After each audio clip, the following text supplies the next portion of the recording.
संदीप लेले यांच्या मार्गदर्शनाखाली वंदे भारत संघ ठाणे यांच्या वतीने गेल्या अनेक वर्षापासून माघी गणेशोत्सव साजरा होत आहे। निश्चितपणाने हा माघी गणेशोत्सव याचं डेकोरेशन आरास बघितल्यानंतर मी कालपासून अनेक सार्वजनिक गणेशोत्सवांना भेटी दिल्या, पण ठाणे जिल्ह्यातला हा सगळ्यात मोठा माघी गणेशोत्सव आहे असं म्हटलं तर चुकीचं ठरणार नाही। संदीप लेले ठाणेकर वासियांना त्यांच्या जीवनात असलेले विघ्न हरण करण्यासाठी बापाचा आशीर्वाद मिळवून देण्याचं काम ह्या माघी गणेशोत्सवाच्या माध्यमातून करतात, हे निश्चितपणाने कौतुकास्पद आहे।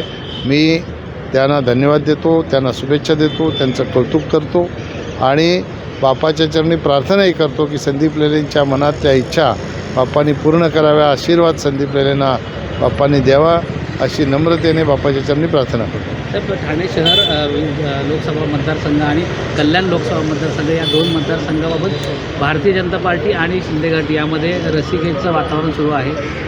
काय कसं बघता याकडे? ह्याच्याकडे मी कसंच बघत नाही, कारण मी याच्यासाठी सक्षम नाही।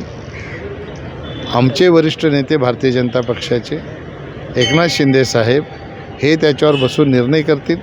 कार्यकर्त्यांच्या भावना असतात, प्रत्येक पक्षाला असं वाटत असते ही जागा आम्हाला मिळावी, ती जागा आम्हाला मिळावी, अशा प्रकारच्या भावना या प्रत्येक पक्षाच्या असतात। पण शेवटी दोन्ही पक्षाचे नेते हे एकत्र येऊन त्याचा निर्णय करतील आणि तो निर्णय सगळे कार्यकर्ते मान्य करतील। त्याच्यामुळे कुठेही रस्सीखेच आहे असं मला वाटत नाही।